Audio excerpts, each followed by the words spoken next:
Ladies and gentlemen, welcome! I am Weenus and I am joined by the lovely and the talented Jinxie Cat. Jinxie Cat, hello!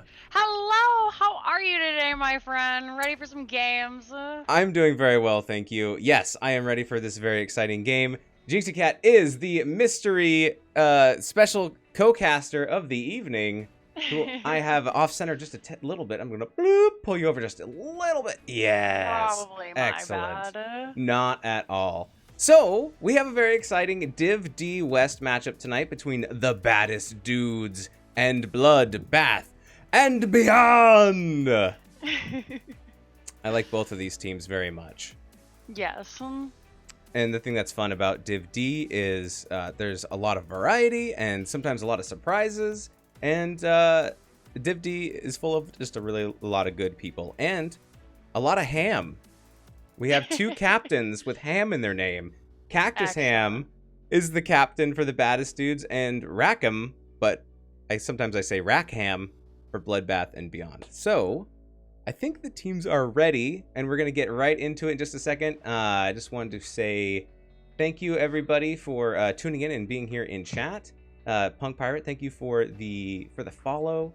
Roger Taker, oh my goodness, thank you for the subscription with Prime. I appreciate it. And also for the follow, or the hosting, sorry, from you, Jinxie Cat, and from Punker K Pirate. I can't read. I try. Neither can I. Don't feel bad. Orion Jones is in the chat. Darth Cherrywood, Slexia. All right, let's see what we're up to. Let's check out Div D West's scoreboard right now. So we're looking at the 6th and 7th ranked teams currently. They are super close. Bloodbath and Beyond has 8 points. Baddest Dudes at 9. They've both played 4 matches.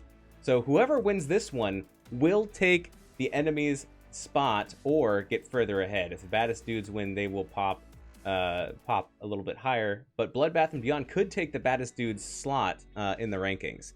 So really looking forward to that. Oh, Rackham, thank you so much for the 5 tier 1 subs. That is very, very, very kind. I appreciate it. That is just, oh my goodness. You guys, So nice stop of it. you.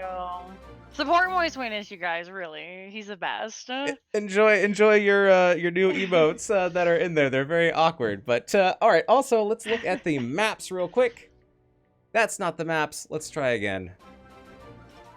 Show me the maps. Boop boop. Okay. Maps is currently down. Work for me, maps. Oof. Work. Oh, it's because I have multiple tabs open. Let's try this. Oh, Boop. no. Yay, it's working. Okay.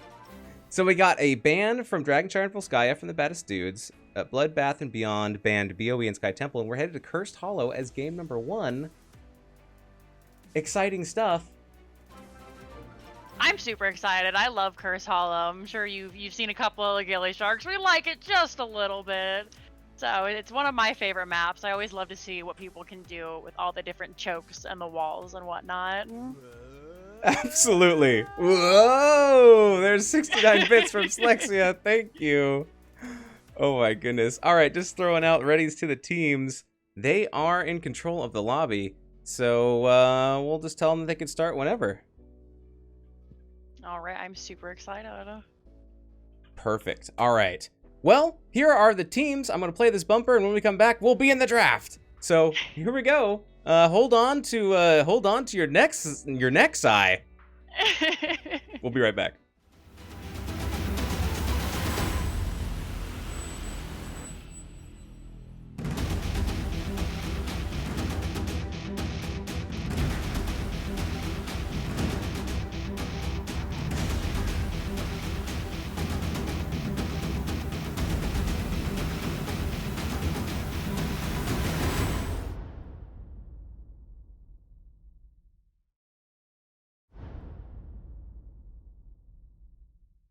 All right, let's get into this drafty draft. So the hero pick is going to Baddest Dudes, so they are going to have the first hero ban and the first hero pick, but I'm not sure who won the coin toss. So if anybody in the chat knows that information. Thanks for the 34-bit Spiggy Lover 2689. Ooh, a Kira ban. Spicy Kira ban. Have you played much Kira? I love playing Kira and ARAM. I int indefinitely, but I have so much fun while I'm doing it. Yeah, I have games where I start off like I'm like, I got this. It's gonna be totally fine. And then I look at the end of the game and it's like, oh, I died 12 times because my little whip and swing got me into danger far too often. I just can't help it. Like when I see somebody and they're in range, I'm like, hiya! I'm gonna get you. Oh, when you do it and then they like run behind their gate and you're like, well, I hope I don't die. Yeah, now I'm on the wrong side of history on this swing. My bad. There is the Sylvanas ban from Bloodbath and Beyond. Chromie getting banned from the Baddest Dudes. Welcome in chat. Hung Fu, what's up, dude? Lexidecimal, thanks for the snow. Wait, actually, which one is that? I was going to say Snowman on Fire. It's ha ha ha, this is fine. Oh my goodness, yes. What are you drinking? Why is it not Lagunitas? Well, it's seltzer water because, you know, I need to hydrate a little bit. Maybe I'll get a beer for game 2. Who knows? I mean, it is almost empty. I should grab a game for beer 2.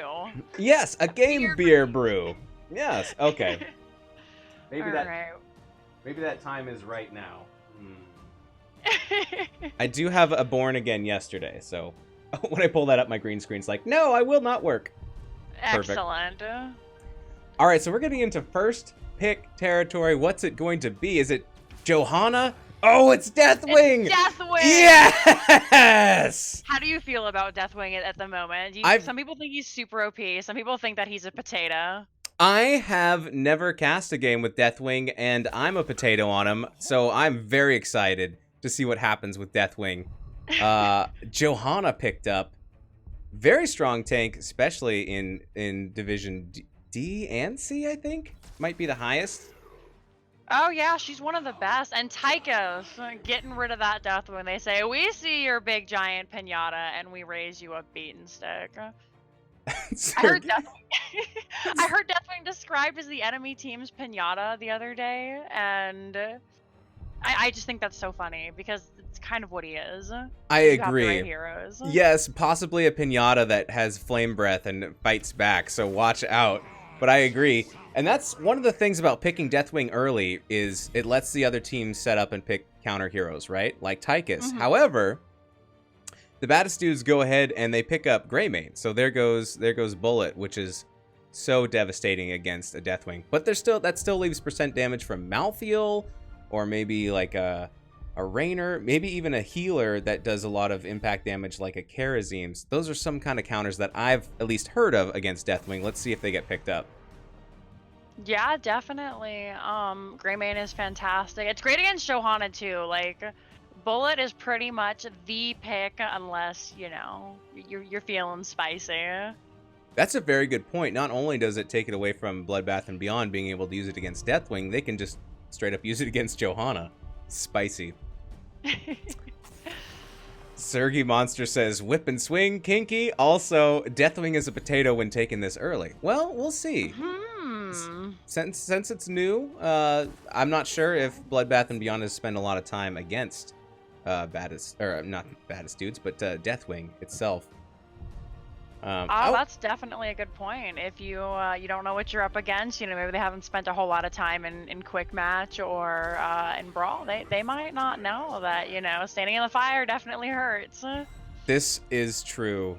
Li Ming and Rhaegar getting picked up for Bloodbath and Beyond. I heard that Li Ming is good if she goes missiles build with all 5, because Deathwing's a little bit easy to target with those. And Rhaegar does have some percentage damage with his bite if you go into that talent. Yeah, I could definitely see them both being great against the Deathwing, but we're also looking at the Leoric, the ETC. Those are some big health bars. Uther. This is a full melee team, Weenus. Oh my goodness. Those are some chunky boys. What are we gonna see here for a last pick for, it looks like off lane?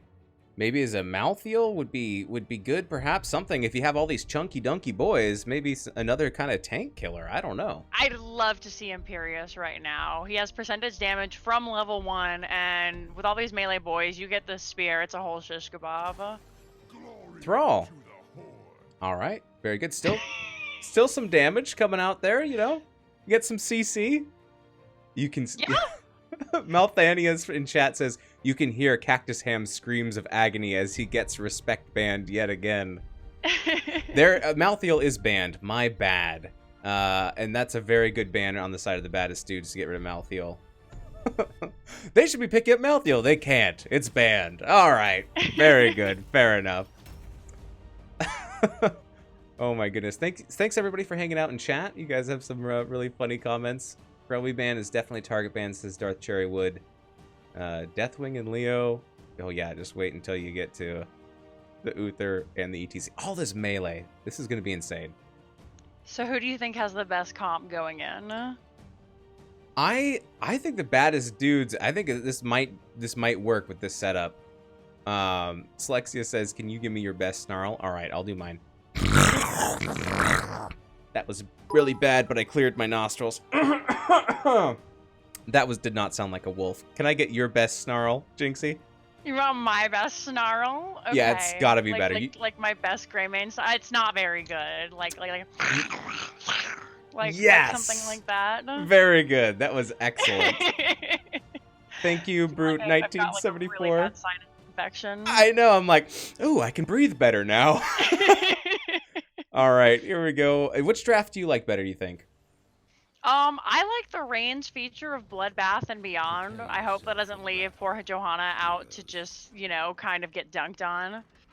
Well, we will see what happens. On the left-hand side, we have the baddest dudes. We have Rondertaker playing that Uther. We have Viper playing on the ETC. Cactus Ham is on the Grey Mane. Demon Grand is on that Deathwing. And in the top lane, it's Night Raven on Leoric.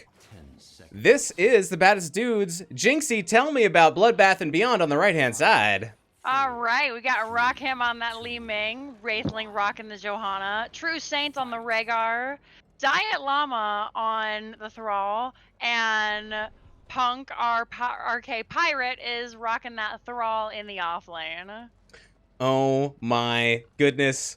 The time has arrived, and here we are.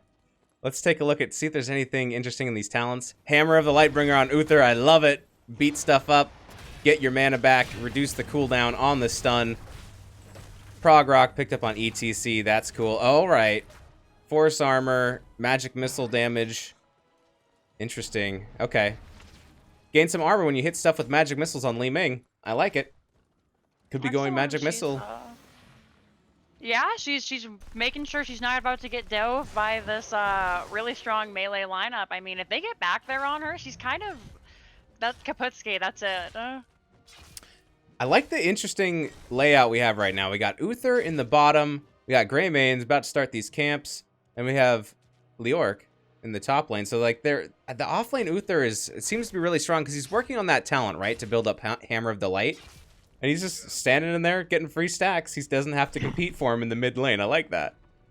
Yeah, I think that's great. I mean, I think Tygus could definitely step up a little bit more. Oh, he does, and he just gets booped on.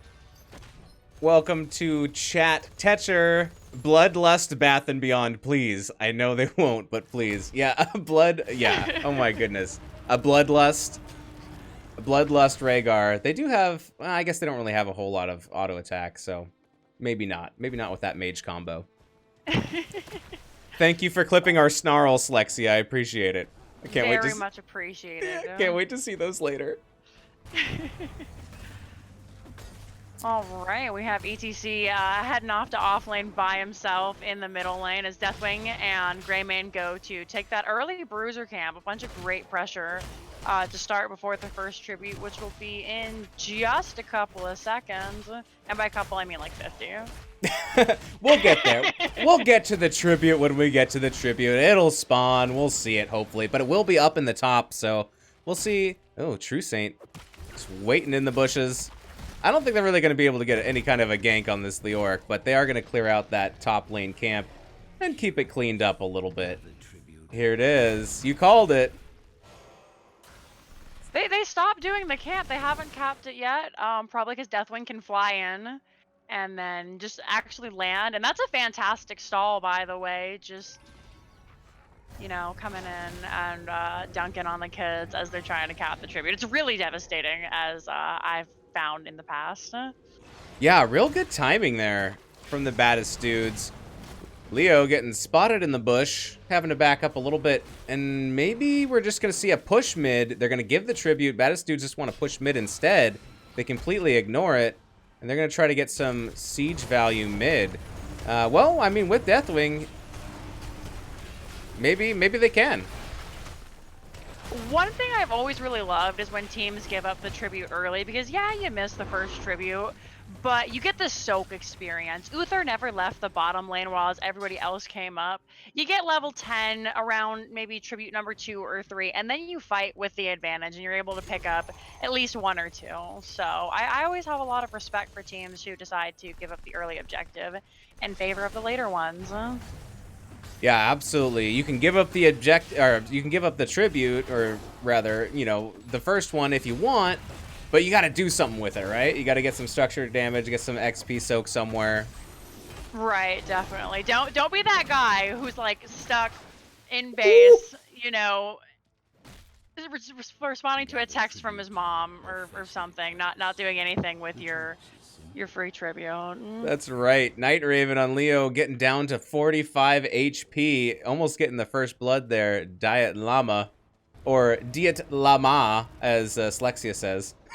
I love that pronunciation so much better. Yeah. I mean, say it however you want and make the teams, you know, yell at you later. That's...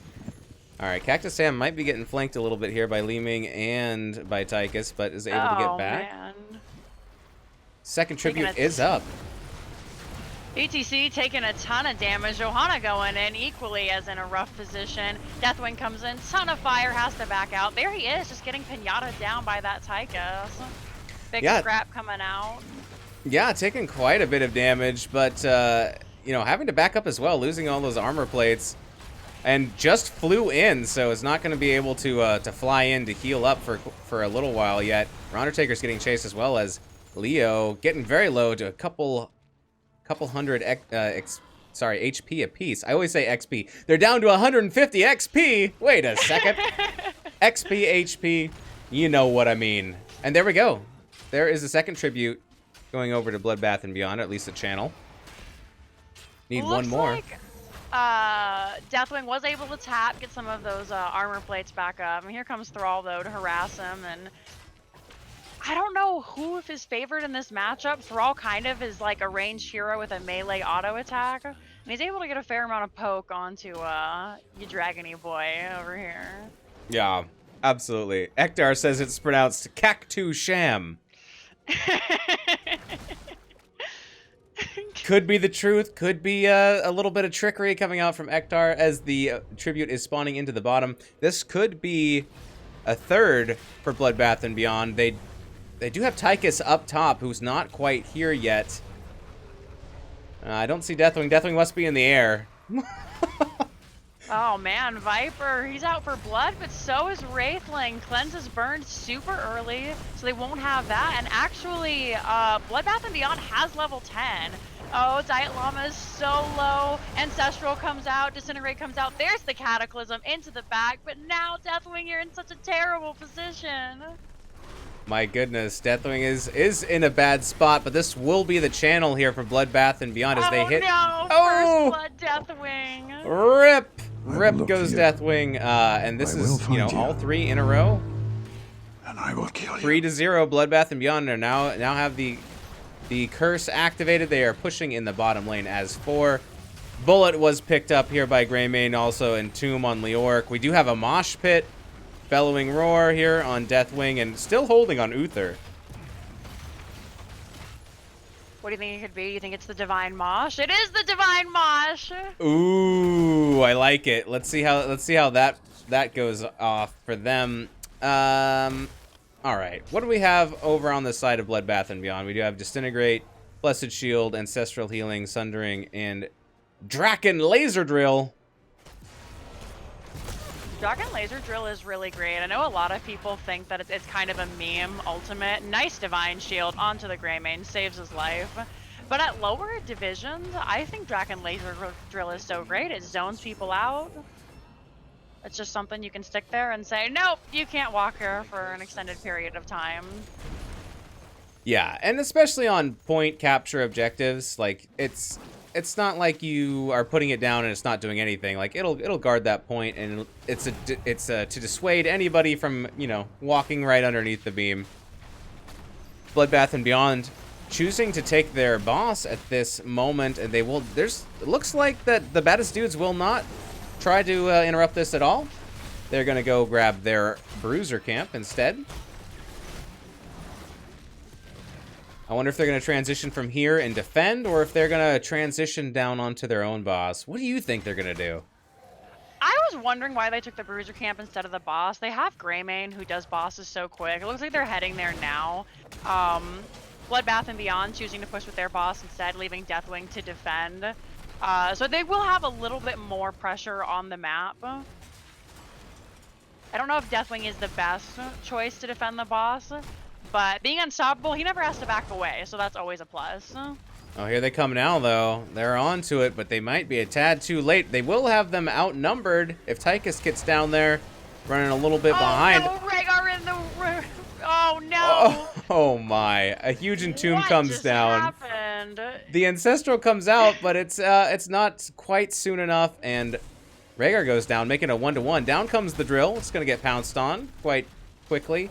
Deathwing still running after this boss. It's two thick boys up in the top lane trying to chase each other on the foot race to the core. And meanwhile, on the bottom, we're going to see the Baddest dudes push with their boss, try to take down this fort. But they might get flanked here in a second. Okay, so everything except for Mosh Pit and Ancestral were used in that fight. There's the Mosh Pit. Fantastic interrupt by the Johanna. Bless shield. Bullet does come out. ETC is the first to fall. That's a reset for Li Ming. And, you know, the team's content with that. They're just gonna take the dead ETC and head up to the Tribune. I don't know if the Baddest dudes are able to really contest without a tank. Yeah, I don't think so. That turned out quite well for Bloodbath and Beyond. They were able to save their fort even. They got a couple kills. And they're able to get this onto the next curse, like starting their way to 3.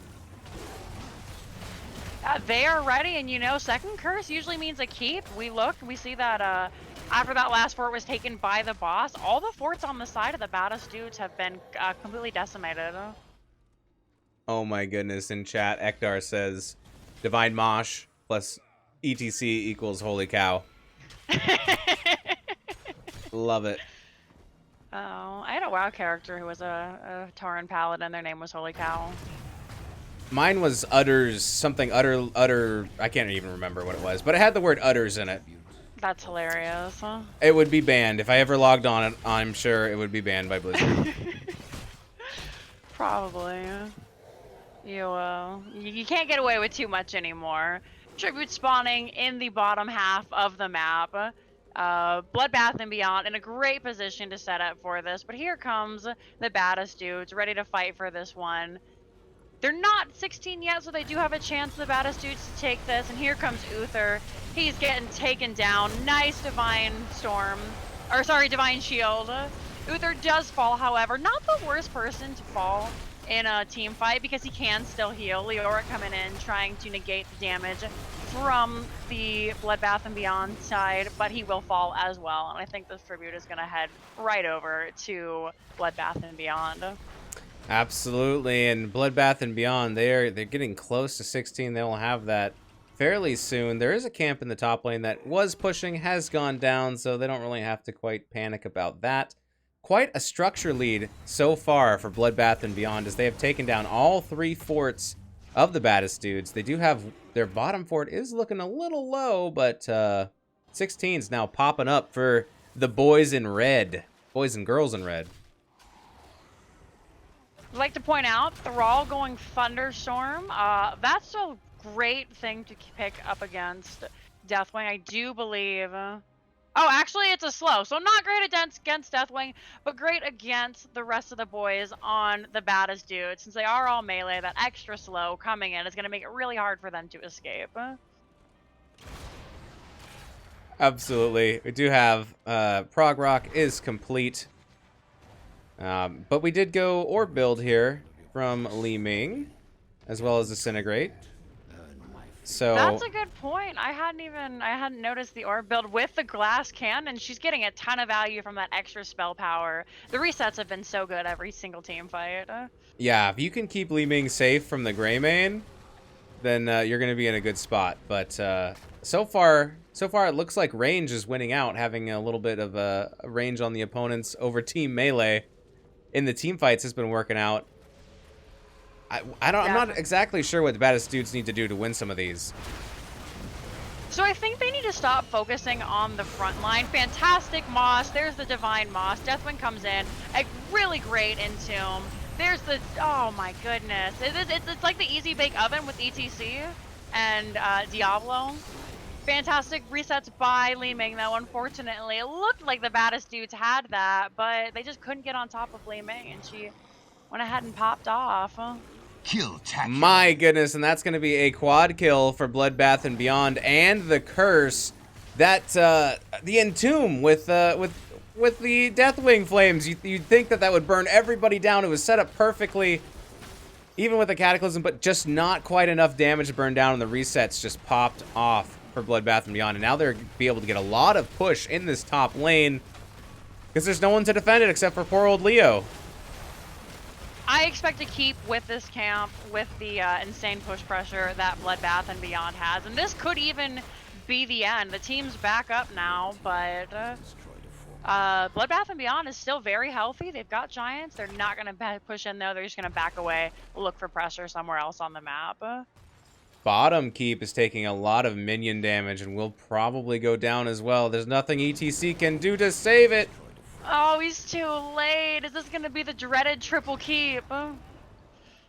Well, they have one left to defend, so I believe that the baddest dudes are just going to clean up their lanes as best they can.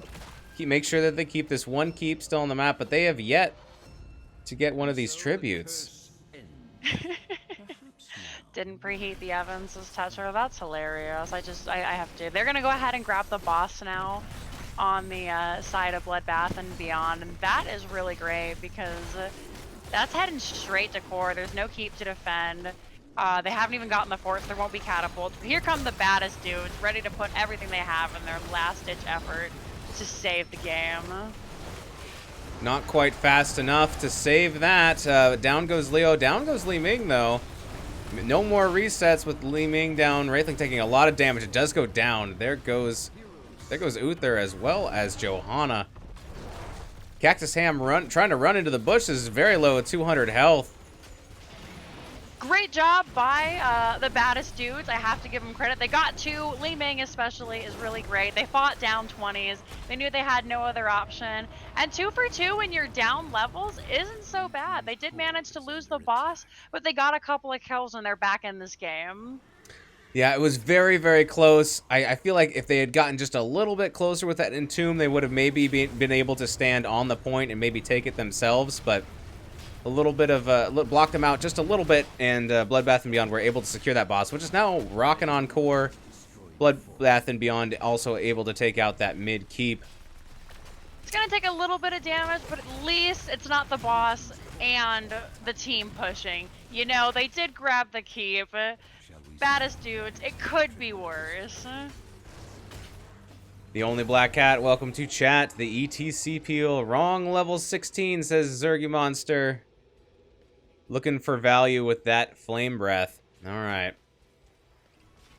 All right, we go right ahead.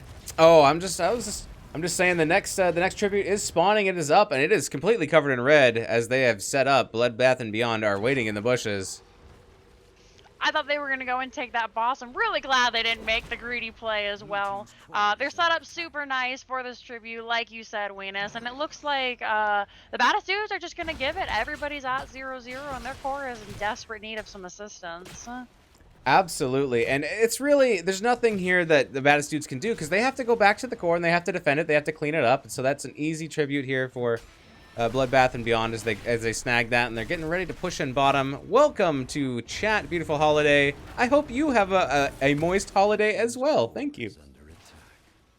This is looking pretty dire for the Baddest dudes, but it's not something that, you know, one really stellar Mosh couldn't fix. Get the 5-man Mosh, get the 5-man team wipe, push down bottom, celebrate your win. I believe. Let's go, Baddest dudes. It can happen. Plus 20 is now online for the Baddest dudes, so even talent tier. Maybe they can push a fight. Maybe they can take this boss right now. They probably don't have vision, though, on Bloodbath and Beyond, so but they're gonna do it anyways. Very good, very good. They need to get this boss, and then they need to get basically win a big team fight. Someone might have to go back and defend against this 2 catapult push in the bottom. The core is already down to 67%, so it's not gonna last forever. Definitely. Greymane's super great at clearing core, you know, maybe send him back. He's crucial to the team fight, but yeah, if they can just peel out those lanes super quickly, get that team fight. One thing to note is we have death metal from ETC, so the tact of Bloodbath and Beyond of, you know, coming in, killing that ETC, instantly cleaning up the back line isn't going to work anymore, because if he dies in a favorable position, they can still get that 5-man team wipe. Yeah, get that double mosh value and the death value here from Uther, who did pick up Bulwark of Light. All right, very interesting. Here is the fight. Down comes the Entomb, chasing it down onto Diet Llama in the back. And Thrall goes down. Bullet comes out, and here is the retreat as they get 1 kill, looking for more. Out comes the Ancestral, keeping Tychus up, and it could be a counter. Ooh, the grenade comes back into Greymane and blows him down, and it is a 1-for-1. That boss is still pushing, though, in the bottom lane, which is good. However, the tribute is up, and looks like Li Ming is not going to go for it after all. The core is down to 28%, so maybe they're just looking to end the game real quick right here, right now. Mosh is still up. Great job. Yeah, they was interrupted at the 8-second mark, so they still have a Mosh again, and ETC is alive, so they have the double Mosh. I don't know about going for the tribute right now, because there isn't a whole lot of value to be gained with all the structures gone. Granted, you get the 0 minions, or the 1 health minions. Oh no, ETC's all by himself. Run, Viper, be like the So snake. Here comes the Entomb. They do catch the Li Ming. Down comes Deathwing to pounce on top.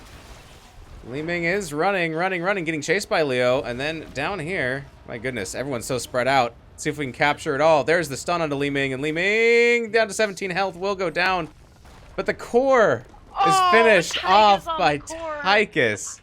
I was so engrossed by the team fight. I was like, can they do it? They've got it. There it is. Tanks on the one side, and then I was like, wait, what happened? Too much action to catch all of it in a single screen. So that is going to be game number 1, going over to Bloodbath and Beyond. Well played. Let's take a look at the stats. Anything on the stat page that you wanna talk about? I wish the red team had gotten 2 less kills. Whew. Be 69. Get it? Oh, there you go. I was like, they got a lot of kills. Yeah, 69. Yeah, 629. Sorry, that was terrible. I love great it. job by Deathwing, doing a ton of damage for his team. Overall, great game. I think both teams played really well. Hopefully we'll see some range picks by the Baddest dudes in the next game. I guess you could kind of consider Deathwing a ranged bruiser, maybe, depending on which build or which form you're in. But yeah, that was a lot of tanky, but a lot of damage coming out from the side of Bloodbath and Beyond. That Tychus, just ripping right into Deathwing, and then also the double resets, or the resets for Li Ming. Yeah, Whew. I think that Bloodbath and Beyond drafted really well around the Deathwing, and it really enabled them, and it really showed that we look at the talents. Elementium plating by Deathwing. He was scared. He had to look out for himself in most of those games, because those assassins, were just beating him down. Absolutely. In chat, Hector says Tychus knows that the place is smork. Hashtag Tychus coming out from Beautiful Holiday. GG's rips. A lot of go BBB. Blended Fox, welcome. It says BBB had double boss, but looks like indecision thwarted that idea. Yeah, sometimes it's tough to figure out what to do, especially if you can't see the enemy team. And if you're really far ahead, sometimes you don't want to get on throw pits. You know, where if the other team who is far behind, if they get a 5-man versus 5-man and they win, it can feel real bad to lose a game after a last fight when you've been ahead like by quite a bit.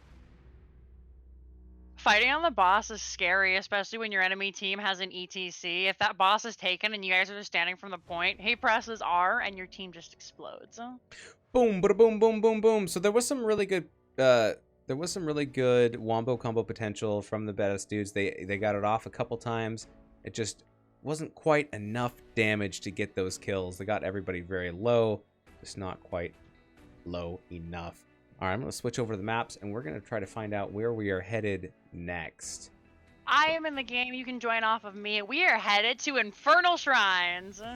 Oh, very good. And do you know by any chance who picked this map? I don't, but the teams have been communicating by themselves in secret.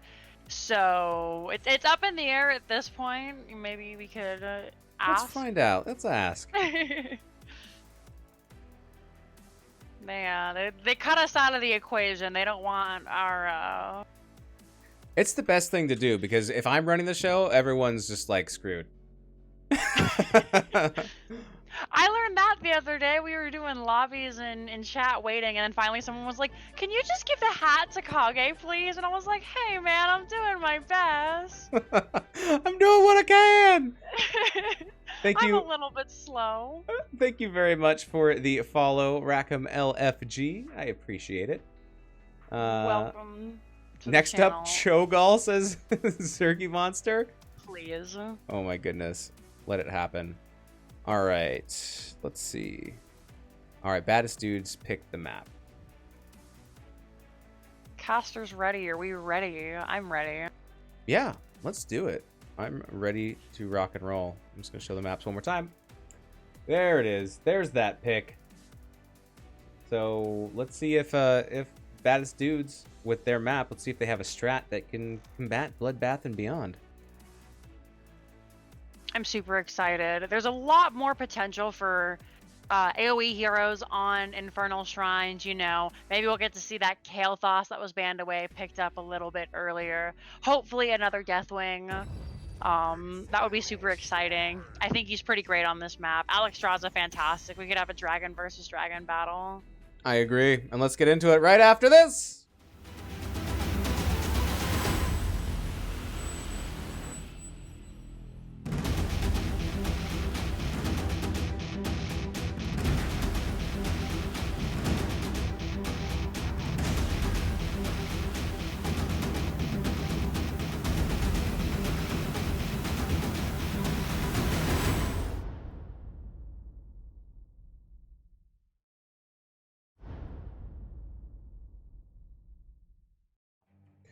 Okay, welcome to the draft. You didn't miss much, except for this timer ticking down. So, but the ban is coming out, and it's coming out right now. Sylvanas again. This one makes a little bit more sense to me. You don't want that Punisher and a Sylvanas pushing. It just feels bad. Absolutely, yeah. Especially if you get the Punisher and you have Sylvanas, it's just like, if she pushes with, it's bad for you. If she pushes in the other lane, it's bad for you. It's just push, push, push. Try to get rid of it. All right, everybody taking a lot of time carefully selecting who they don't want to play against. Do we see another Kira? No, it's Deathwing. They don't want to play against what they were just serving. Yep, absolutely. Maybe they had their plan of playing it, but maybe they haven't quite perfected their plan of playing against it. But the first pick is to Bloodbath and Beyond, so just eliminate it from the equation. Hi, Arrow. How are you? It's good to see you, my friend. All right, next team coming out. Again, everybody deciding very carefully who they're going to play against. They know each other. They've scrimmed. No, Jaina, get that out of here. Fighting against the Ice Mage in such a closed space can be devastating. Beautiful Holiday asks, are you guys in the same room? It looks like it. No, just good green screen. At least on Jinxie's side, she has hers set up correctly. Mine, when I hold up a beer, it's like ooh, there it is. Ooh, spooky, super spoopy. There is the KT ban. Sorry, Fireboy, not today. No mages in this game. Everyone is just like it's the gentleman's agreement. Absolutely. Welcome, Arrow. Yes, I always freak Arrow out because I'm like, I'm going to have a mystery co-caster. He's like, who is it? Who is it? Who is it? I'm like, I'm not going to tell you. You're just going to have to find out. Surprise! It's Jinxie. Vala. First pick Vala. Interesting. Some people think that, Vala is a little bit out of the meta right now, especially on a map that's not BOE. What do you feel about Vala right now? You want my honest opinion or my caster opinion? Both. As a caster, I think teams can do a lot with her. It depends on what kind of comp she goes into. I've seen some really spectacular Valas. As Jinxie Cat the player, I always dread when I have a Vala on my team. They're so squishy. I'm super excited to see what Bloodbath and Beyond can do with her. They have a plan. ETC and Chromie, fantastic. We heard that the players of Bloodbath and Beyond are great with Chromie last game, I believe. Yeah, that was a target ban, I believe, last game, and ETC just being a strumpet, being thrown over to the other team this round. So really, just any team that wants ETC, he's just ready to go to them.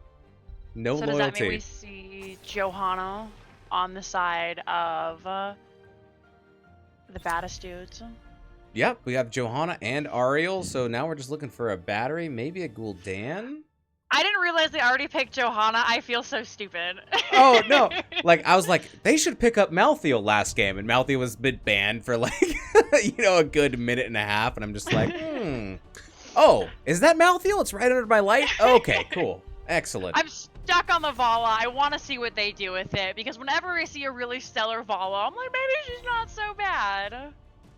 Vala Ariel denied, says Tetcher. Let's go BBB, Alto 420. Yeah, and there's the ban on Gul'dan. So what kind of battery are we going to see for Ariel instead? Let's go Lunara. Let's go Lunara. Lunara, maybe we see a Jaina Raynor? I don't know, something with a lot of wave clear for the Shrine? Raynor Leoric. These days, Ariel's her own battery. I don't know if you've played the new Ariel since they released, or they reworked her a little bit, gave her a little bit of buffs on her autos, and her hope regenerating herself, and she can now res herself, which is really exciting. No more letting your healer into tanks and then hoping the rest of your team doesn't die. Oh, Arthas! Oh, it's the Arthas. I gotta find. Let's play something for that. That's Jinxie's hero. There we go. BBB has it. There's nothing that can beat Arthas. Sorry, guys. That's the end of the cast. Still could use a mage. Jaina's banned. That's why they can't pick Jaina Raynor. Maybe Lunara, though, like you're saying. Oh, Phoenix! Excellent. Lots of different options for the side of the Baddest dudes. Zergy Monster says, fire and ice is not so nice. And ETC just wants to party from Darth Cherrywood. Yes, he does. He just wants everyone to sit and listen whether they want to or not. It's like every time he slides into a mosh pit, he's like, hey, check out my new hot mixtape. And he just starts going. And everyone's like, no, but we have to listen. We can't avoid it. You love to see it. I'm super excited for these teams. This is looking a little bit better on both sides. We got range features for everybody. Unfortunately, BBB has the Arthas, so you gotta go with the Arthas pick, right? Of course. It's offlane Arthas, but I like what the Baddest dudes have going on as well. I think they might be able to pull this out. I want to go to game 3. Let's try and go in game 3. Dark Sheer, thank you for the follow. I appreciate it. I'm super excited for both of these regardless. I love to see Ariel. I really want to see what they can do with the new Resurrect. Really hoping we get to see it here. Me too. If I play Ariel, I definitely do the Selfish Resurrect, like the Selfish Ancestral when I play Rhaegar. I'm just like, yeah, you think this is a healer kit for you? No, this is a healer kit for me. Why? Was I out of position? Yes, I was. And now I'm going to use it on you. Ariel with just keep re-rezzing Cho'Gall is... Oh, I have nightmares about it. Gives me gas. But let's get into game number 2 here on Infernal Shrines. All right, on the left-hand side, we have the Baddest Dudes. We have Demon Grand playing on that Phoenix. We have Cactus Ham playing the Army Man Raynor. We have Viper playing Johanna. Rondertaker is going to be on the Ariel with that, look at that purple rocket, purple-pink rocket. I'm colorblind. And in the top, we have Night Raven on Janitor Leoric. This is the Baddest Dudes. What do we got going on the right-hand side, Jinxie? All right, on the right-hand side, Rockham is on that Lily. Wraithlin playing ETC. True Saint, the True Saint playing the Arthas. Diet Llama on Vala. And Punk Pirate playing his well-known Chromie. Oof, look at that Lily taunt. That's a lot of Lily. Woo! Potential goth rave with Entomb Phoenix Hyperion, says Tetcher. Yeah, they could have a dance party with a laser light show. My goodness. Let's wait and see what they pick up. Crafty Trent throwing out the go B, B, and B. Arthas is down here. Leoric's up here. No one wants to party. Ooh, here comes a party. Oh no, Arthas! Run, my friend! Run! He's doing his best. Great root from the Johanna. Oh! He's 69! He's 69 health! He survives with 69 health! It was predestined. My goodness, that was such a close gank. One more auto would have done it. Oh, he's D-belt. GG. Sorry to disappoint everybody. Baddest Dudes have this. Ace in the hole, chosen by Raynor. And we do get the advanced targeting here on the Phoenix, so we get that synergy of slowing between Phoenix and Raynor. I like that. I like the 4-man rotation that we're seeing from the Baddest Dudes, as they are really putting heavy pressure into both the lanes when they go down there. Ooh, is the man. gank complete? I will look First for you, blood. Not will so find lucky you. this time. and I will kill you. Arthas barely escaping by the skin of his sword last time, but will not be so lucky this time. But we do see the camp getting picked up here. Boop! By Bloodbath and Beyond. Chromie also managed to take her camp for the side of... That's Bloodbath and Beyond, right on the red? Absolutely. The blood red, it goes so well with their logo. Like, it's really good synergy that they were the away team, and we had nothing to do with that on the schedule, of course, but sometimes things just work out. One time we had the red team and the blue team were team names, and they were playing on the opposite sides, and it confused the bejesus out of me. Which is pretty easy to do. Yeah. I was like, I don't even know what's happening anymore. Oh no! Getting absolutely bullied. Oh, there is a second kill down there on that Arthas. This really aggressive rotations of 4-man by the Baddest Dudes between mid and bottom has come up with some results, and they are about a half level lead advantage here in XP. And Baddest Dudes are just going to hop onto this camp and get it before the objective, which is down in the bottom lane. Hopefully they get some value from this. But at the same time, Bloodbath and Beyond has their Bruiser camp already. With the Arthas death, the Baddest Dudes are able to set up and get great positioning on this first objective. Here comes Johanna, who is so great at clearing the objective with her Condemn.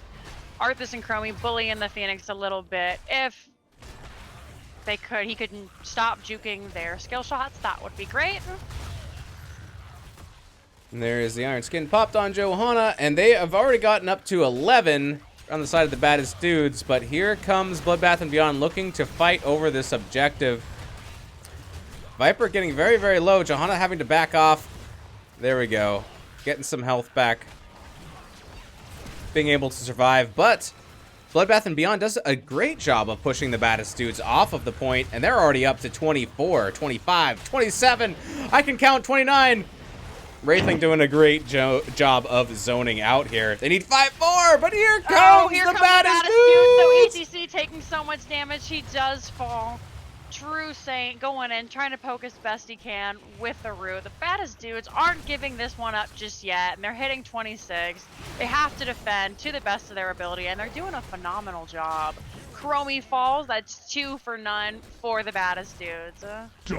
Nice pick up there on that double kill. It was a little bit extended, but it did work out for them. They need 3 more on each side, and it's gonna go over to the Baddest dudes. That was a back and forth battle. That was epic. Whew. Excellent. It is a mortar punisher.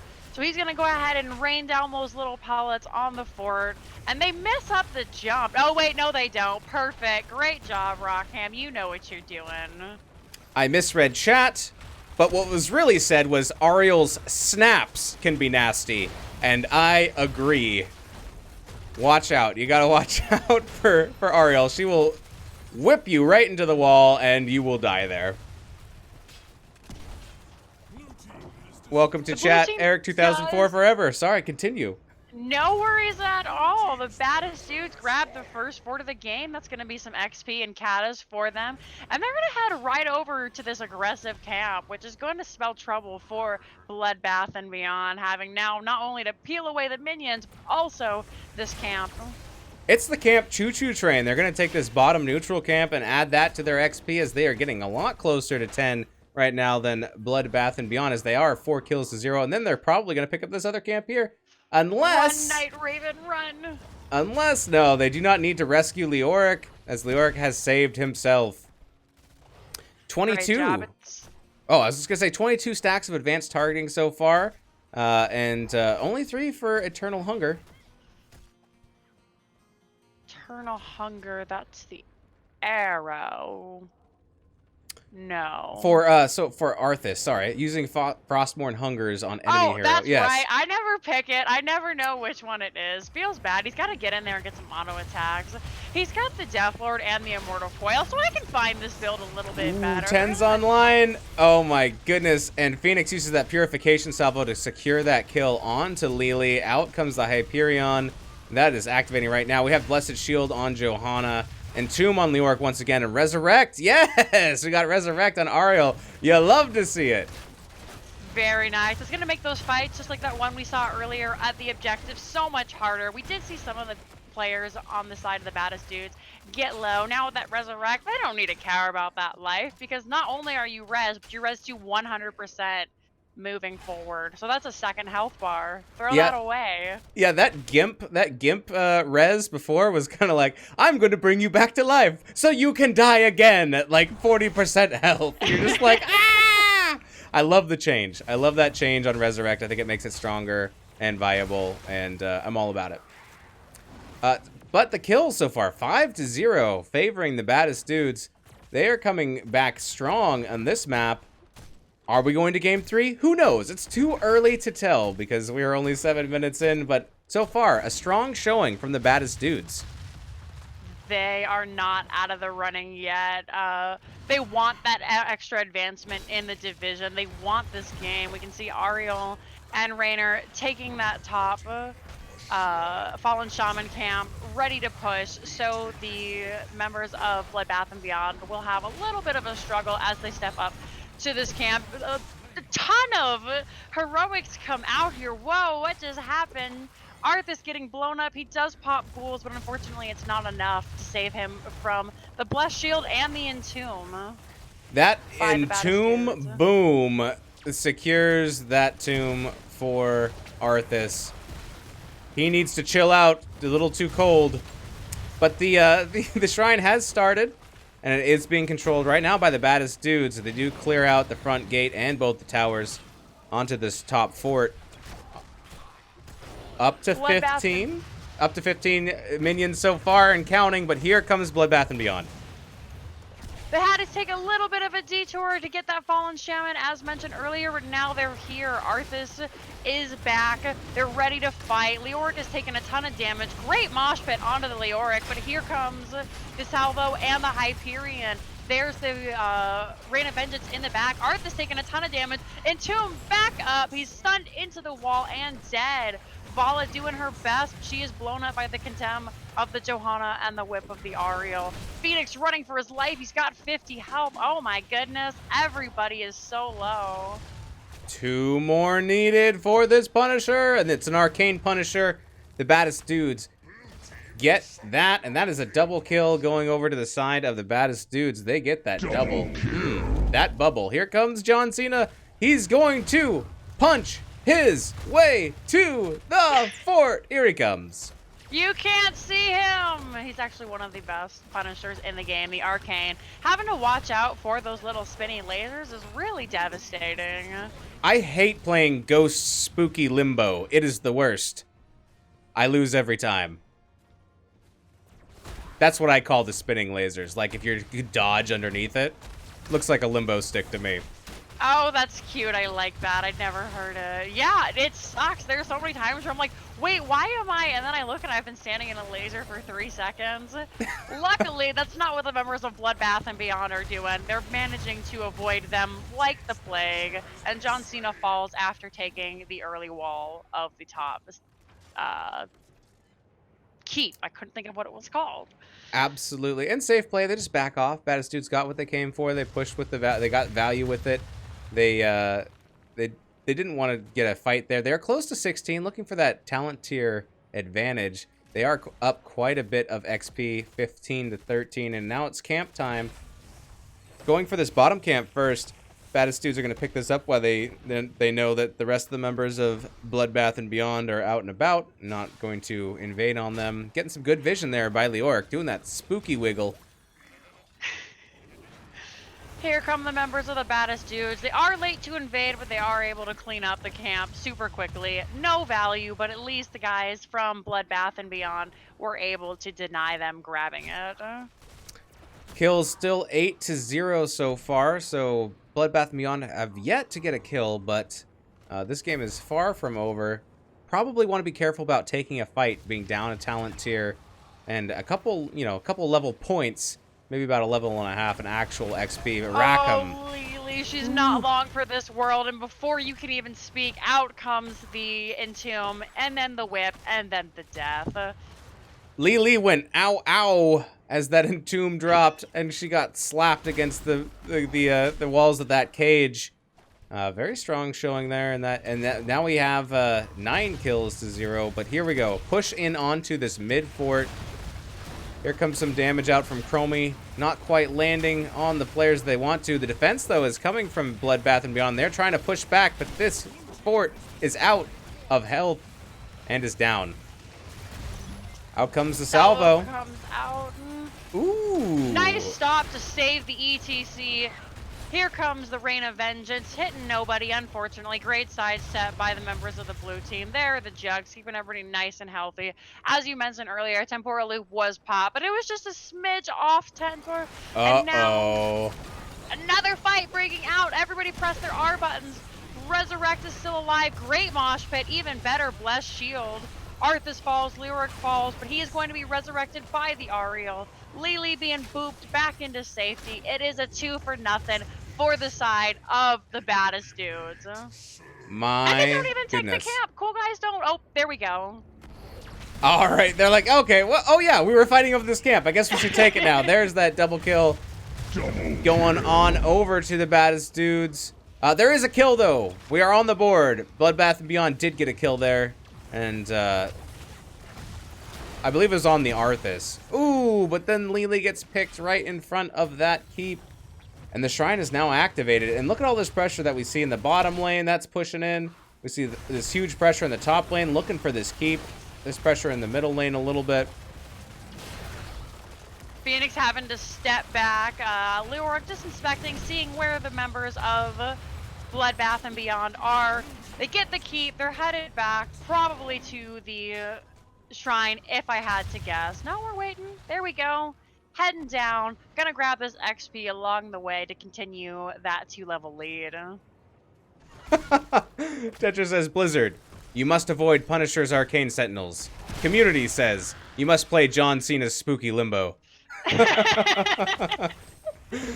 Oh my goodness. All right, so getting an... Yeah. and I learn. I like the communities better. Leoric with a fantastic entomb. 3 members. Jugs immediately drop. The Blessed Shield is sidestep. That saves the Lily. The great Rate of Vengeance by the Vala. Johanna goes down. Ariel can't get into Reser Ghost. She's stuck there for the moment. ETC defending it with his life, taking a little bit of health. We'll have to back away. So Bloodbath and Beyond win that fight, but they're so low they don't feel like they could go in with any confidence. Only need 7 more. Oh, but down goes Raynor. Maybe they can push them off. They need 3 more. Ooh. Great comeback by Bloodbath and Beyond. Ooh, Phoenix does make it out just barely. In goes Night Raven, trying to get those last minions, and they do. The baddest dudes, they sacrifice now 4. That is a quad kill over here for Bloodbath and Beyond. Spectacular. But the Punisher does go over in their favor, and there is a self-resurrect by Rondertaker. Nice. Feels good. You love to see it. I was a little bit nervous for her positioning, but she manages to get out.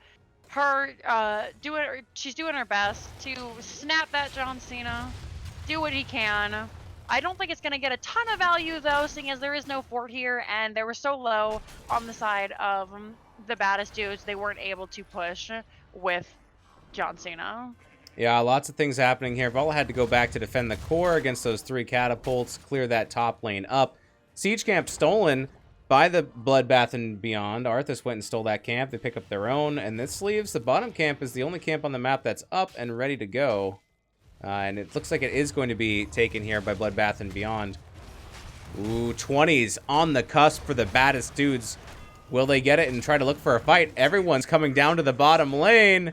They're not 20 yet. This is still a fair fight. There we are. Hurry up and pick your 20s. Nobody's picked him yet. Still a fair fight. Arthas, he's so low. Still no 20s picked. Out comes Jugs. Out comes Salvo. Night Raven taking a ton of damage. Still no 20s picked. And baddest dudes escape with all of their lives, taking a fair fight since they didn't pick their talent. We do have them out now. It's execute for Raynor and indestructible for Johanna.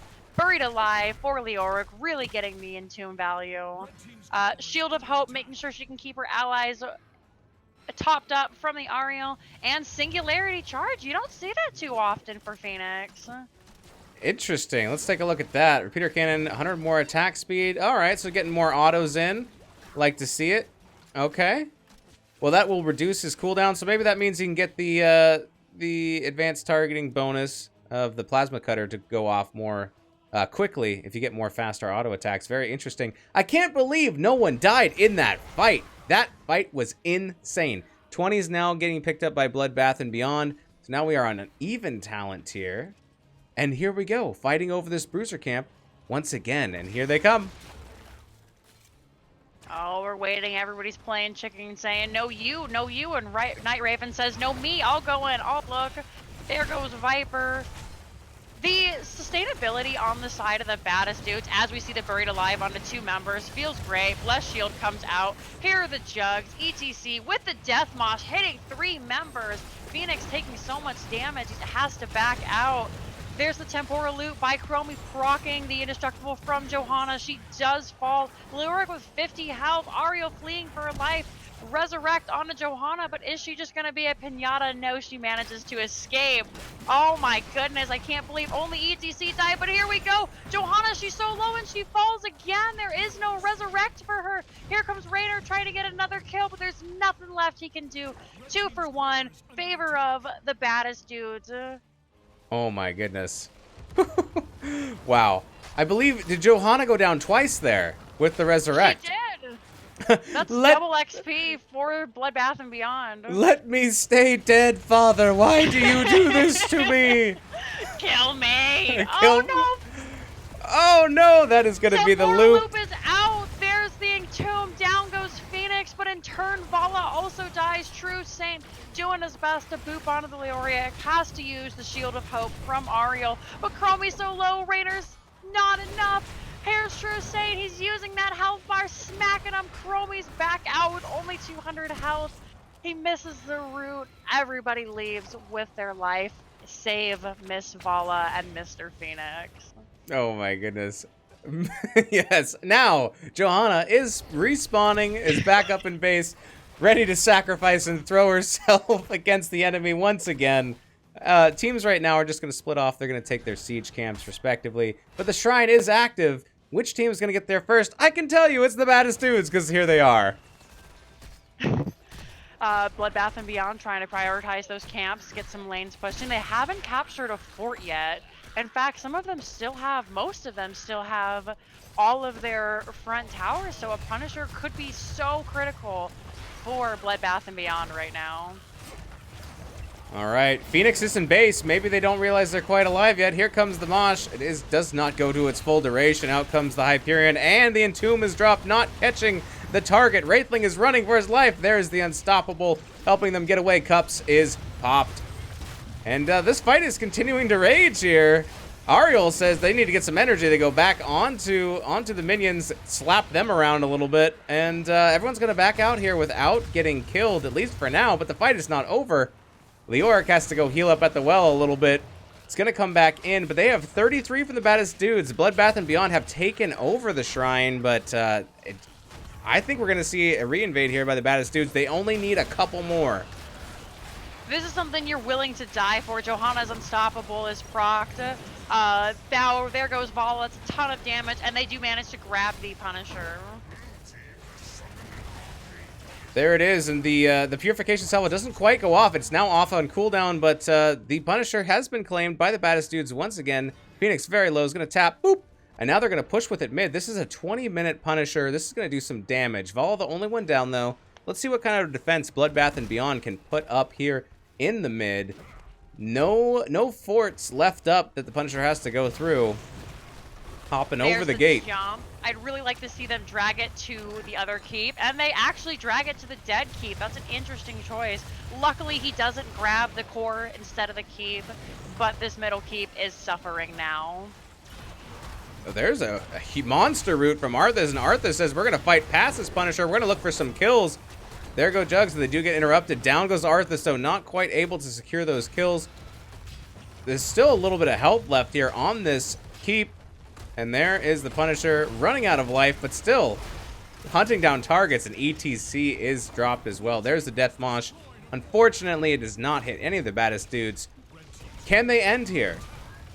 We did see it grab Raynor actually, but the temporal loop by the Chromie unfortunately pulled him out of it, thus saving his life. Fantastic healing by Rockham all around. Unfortunately, it's not enough as all the front line is gone. Rockham's taking a ton of damage. Oh no, the silence interrupts Cups, and down goes Lily. Poor Rockham.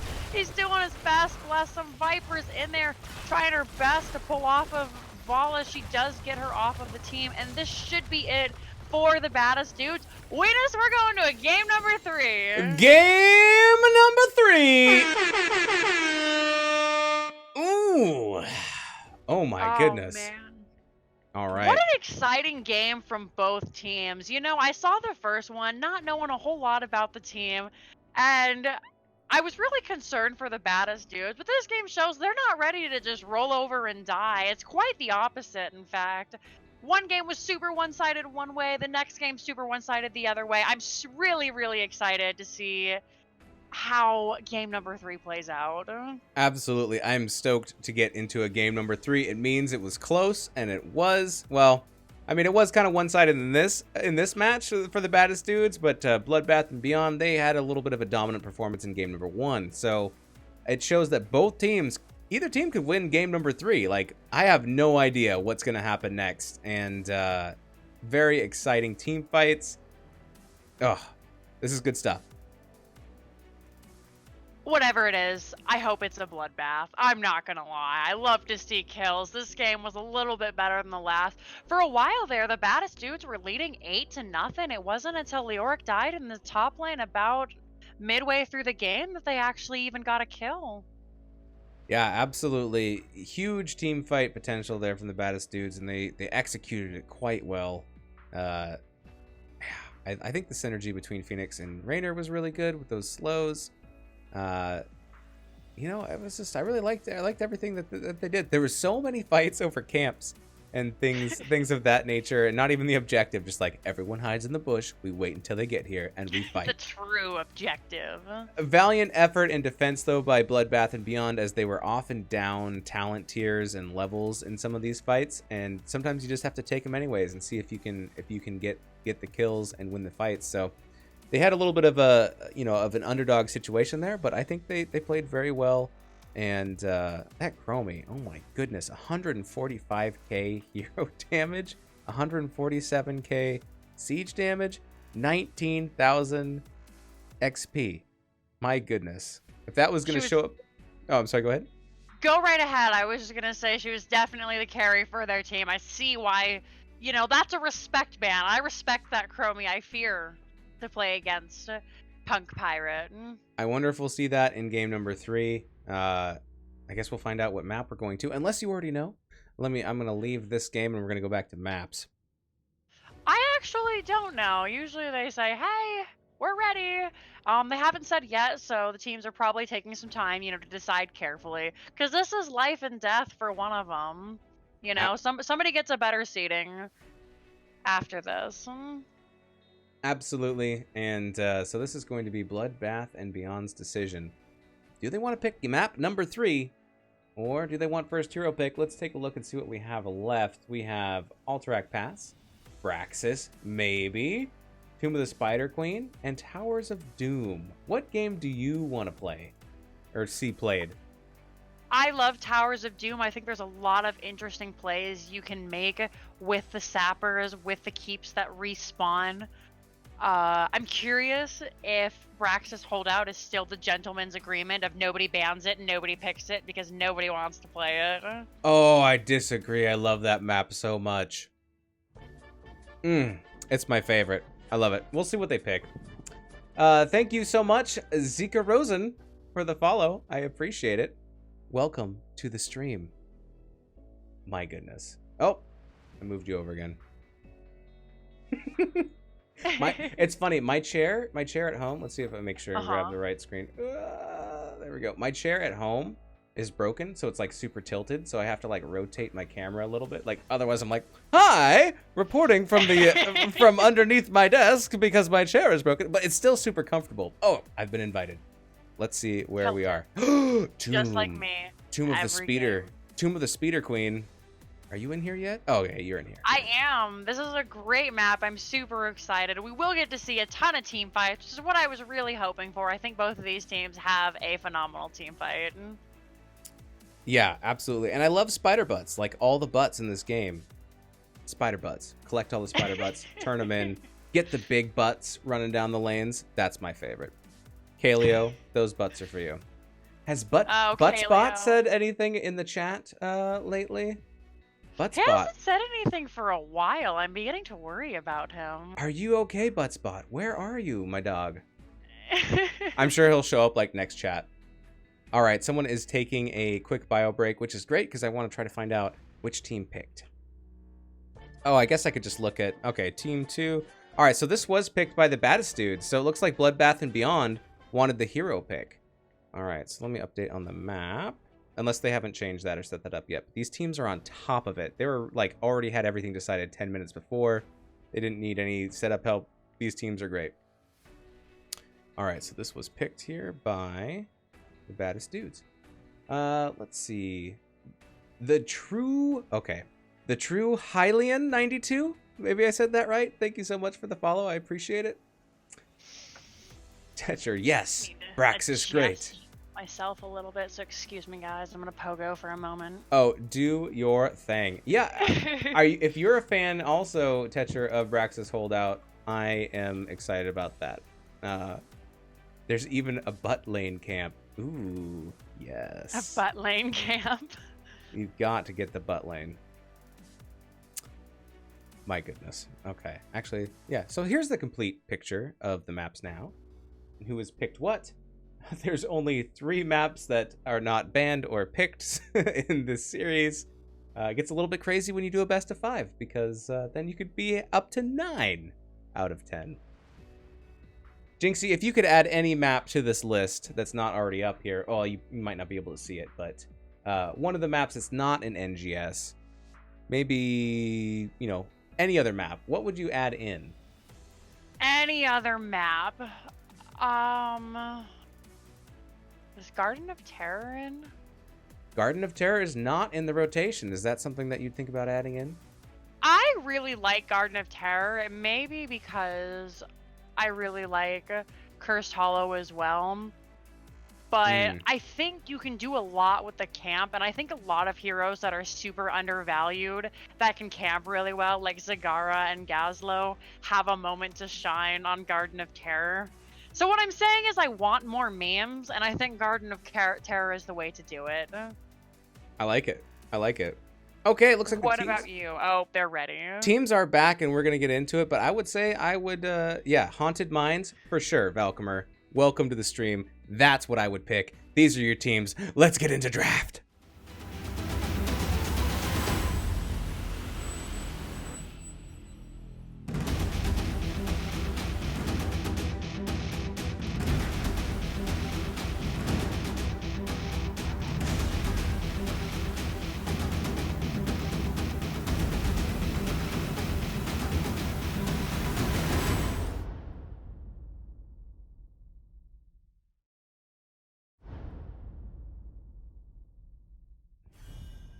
All right, and this draft is happening a little bit faster than last time. No one's waiting. They know what they want to get rid of, and there's the Leoric ban from Bloodbath and Beyond. Respect. He's been landing him the last two games just on point. 3-mans in a.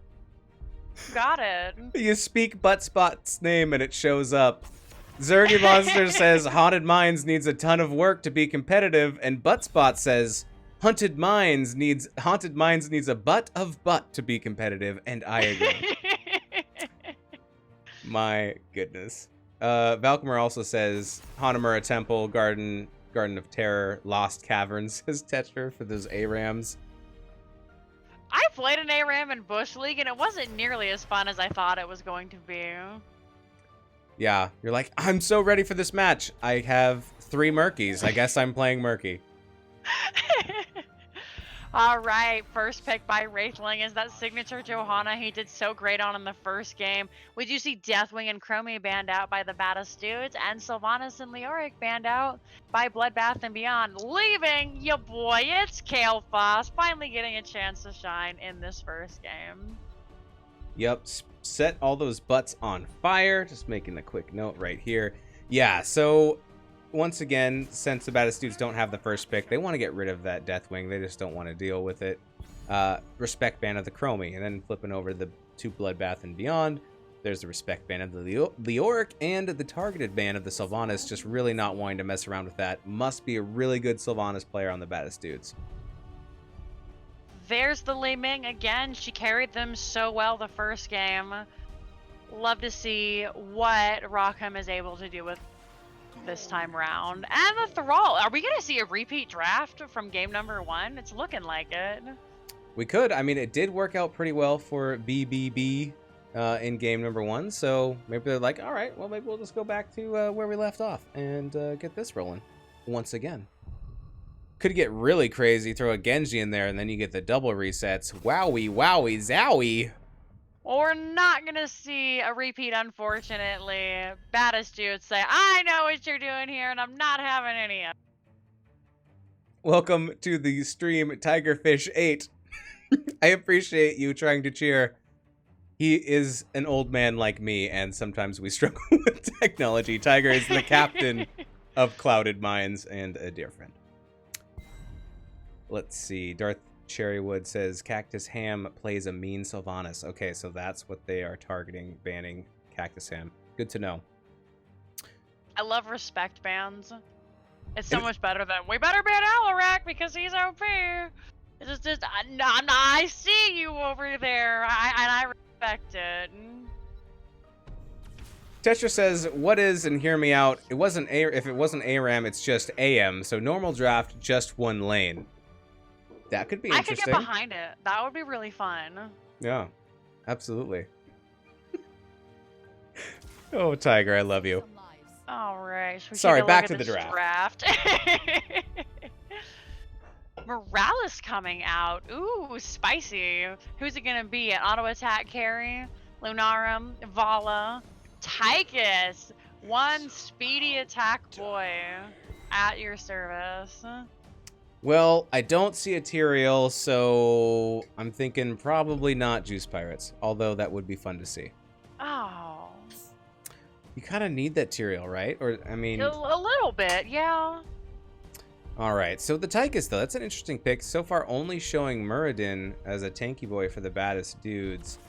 Well, and there's Imperius. Sorry. Love to see it. I love Imperius so much. I think this is a great pick. My favorite thing about Imperius is he's not good at sustaining. He's not good at lane clear. You know what he is good at? Beating the crap out of his opponent. He's a bully. I love him so much. Doing the most hero damage on a team? Yeah, that too. There's an incredible amount of CC coming out from the baddest dudes with Imperius, Malfurion, Muradin, KT, Johanna Thrall, as far as, you know, CC coming out from Bloodbath and Beyond. So let's see if the CC train choo-choots its way all the way to victory. I'm not sure. Which draft do you like better? I really like the baddest dudes. You can just lock someone down forever if they play their CC right. Absolutely. And I must point out Eric 2000 Forever, which is a weird name, and I always try to say 2004 ever because of the number, is the tank player for Clouded Minds. So glad to have you here, Zeddam. Hello, Clouded Minds. They are to here. see you. They're like, there's nothing to do. We're not going to be playing for a week. Let's watch Weenus make a fool of himself. I think you're doing a great job, and I'm super excited for these games. That's why I have co-casters, so they can carry me, like you. So it's Aww. perfect. No, I really appreciate you being here and joining me, and we are going to get into game number 3. Game number 3. Feels good, man, right now. All right, you start off. Tell me about the red team. All right, red team, we got Rockham on Li Ming, Wraithling on Johanna once again, True Saint playing Morales, Thrall for Diet Llama, and Punk Pirate back on that Tychus. All right, and over on the left-hand side, we have the baddest dudes with Night Raven playing the Imperius. We have Viper on the Muradin. We have Demon Gran playing that KT. Cactus Ham playing that Greymane. Whoops. And we have Malfurion being played by Rondertaker. This is match number 3, and this is for all the cookies. Whoever wins this is looking pretty going into this holiday. We have a break, right? While Christmas is happening. Yeah, Hanukkah is just about to end. I think Hanukkah started today, but I could be wrong. Oh, did it? I think so, but in chat, if you know, correct us, because we want to try to be factual and correct if we can. But either way, yeah, if anyone decides to play a flex match over the holiday weekend, I'm going to try to pick it up because I have it all off, so we'll see what happens. I would really love to do that if you find one. Just saying. All right, I'll keep you posted. So in the bottom lane, we're going to see Imperius versus Tychus. Who do you think wins here? It depends on if Tychus gets a gank and how well Imperius lands his skill shots. If he lands his skill shots, he can just bully Tychus into oblivion. However, if Tychus can get his minigun onto Imperius, he's having a rough time. It looks like he does miss the spear, and there he is, has to back out. Unlucky. Gank attempt up here in the top lane as we see a tight 4-man rotation from the baddest dudes as they go in onto Thrall. They don't quite get that Muradin stun, but there's a stun into Li Ming, and in goes Greymane trying to finish off that kill. Rackham goes down, and that is kill number 1 going over to the baddest dudes. Great job, Cactus Ham, with the Dark Flight, able to escape the clutches of Bloodbath and Beyond. The clutches of the Bloodbath and Beyond! In the bottom, it's Tychus, and he is railing away onto the siege camp. He wants it as his own. Meanwhile, Night Raven is going to be clearing out that bottom lane of minions, so could be some missed. No, there's going to be no missed XP as True Saint and Rackham jump in there, grab the gems. I think that he has no idea, or he's too scared? Because he had to know, right? He had to see him walk down. Possibly. I'm not sure. He knows now because it has definitely been announced to everybody. Maybe, but really, I mean, a good job of covering that XP so that nothing was lost down in the bottom lane, and even, I mean, there is a little bit of a XP disparity between these two teams as the Baddest dudes are slightly ahead, but it's not by much. The Baddest dudes are doing a great job with their up and down rotation between top and mid. That's super standard. I do really love the creative laning of Bloodbath and Beyond. However, going down, bullying that solo lane, like you said, picking up the XP, and then heading back to soak their middle and top. I appreciate you, Zednem. I do a horrible job, and I am proud of it. Thank you very much. Yes. Tetra asks, so what makes these dudes so bad? Are we talking Beyblades? Out the back of school bad? Or not calling their mums bad? Oh, I hope they're calling their moms. Call your mom. PSA from Jinxie. Maybe they're just like 3 cool, 5 us, and that's why they're so bad. Call your mom. Even if you have to call her collect, if that's your only option, still call her. She'll pay for it. She loves you. But if it's your one phone call and you're in prison, maybe call your dad or an aunt or something. Maybe let them break the news to your mom. Your aunt that drinks too much wine at Christmas, you're gonna see her. Talk her up a little bit. She won't remember why you called. She'll be in the drunk tank with you. Back to Spider Butt Collection, but in the bottom lane, Night Raven running is going to get hit by that grenade, but it will survive. The first turn in, we have Spider Butts for Blood, Bath, and Beyond. And it looks like they might be pushing bottom as 4 members have decided to rotate down there, and it's going to be a 5-man defense by the Baddest dudes. Rotating down. Johanna clearing that middle camp. Buys the Baddest dudes a little bit of time to poke out this Web Weaver. And Johanna actually choosing not to join up bottom. She's going to push top. Oh, Greymane. Ooh, so low, just a little over 200 health. The top lane is very important on this map as it is the boss lane. It is win condition, and here we see Bloodbath and Beyond. They decided that they want to try to push with this as much as they can while pushing mid. They're getting a lot of value by making the Baddest dudes have to scramble and pick where they want to defend. Great job by Bloodbath and Beyond. They lost the Webby bottom, so they go mid. They kill Greymane in the top. They're doing a great job of just moving from lane to lane to lane as the Baddest dudes struggle to clear out their Web Weavers. And there is a kill on Greymane, so well played there. And also they did a really good job of keeping the Baddest dudes from picking up the gems that were dropped. So defending those gems, not walking away from them, making sure that those weren't just picked up by another teammate. All right, so top fort is down. Mid fort has lost its wall and its fort, or in its towers rather, and is down to about 30% health. And the bottom's looking pretty healthy, but that's where the defense started. One thing I would like to point out is, here we go, the Baddest dudes do have 48 gems. Will True Snake sniff out Demon Grand? He does, and he's got to back away, unfortunately. They're so close to getting a turn-in. Viper going to try and make the turn-in happen. Does Diet Llama? No, he does, but not quick enough. There it is. Web Weaver phase number 2 going over to the Baddest dudes as they manage to grab their spider butts and slam them into that slot. They've got a great advantage with their minions. They are cleared out, so the Webbies do start a little bit further back than the Baddest dudes were hoping. They have to clean out this camp. Luckily, they have the Web Weaver to help. Viper gets booped into the enemy team, but is able to get back no problem. Once again, it looks like we're going with the orb build here from Li Ming as both teams are about to hit 10s. 10s are popped for Bloodbath and Beyond, and for the Baddest dudes pretty much at the same time. Tell me about Bloodbath and Beyond. What are they going to be rolling with? Bloodbath and Beyond reckon the Disintegrate, Bless Shield, Stim Drone, Sundering, and Commander Odin. No Draken Laser Drill this time round. And we see that Odin has been popped and it is ready to rock. Trying to push them back. Curse bullet. There's the Sundering. Unfortunately, the anti-synergy we do with the Bless Shield. The Angelic Armaments coming out, saving Night Raven's life. Both teams backing off. Oh my goodness. Getting a little bit scary there for the side of the Baddest Dudes, but they do get out.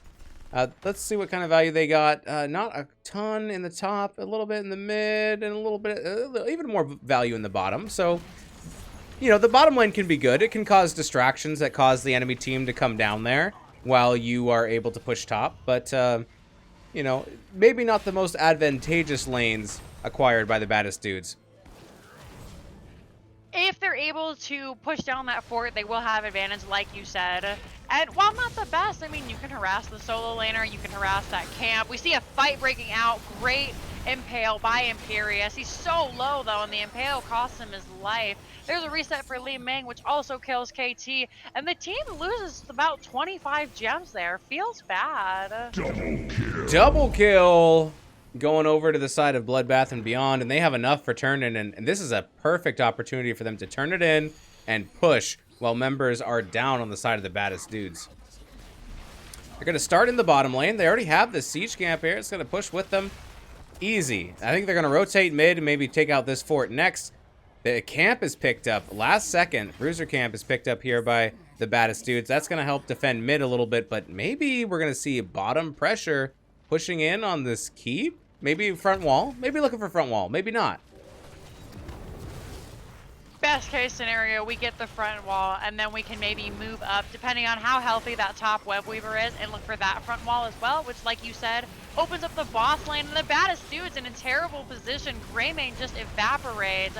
Muradin in the tranquility of the Malfurion, able to heal up just fine. He's a tanky lad.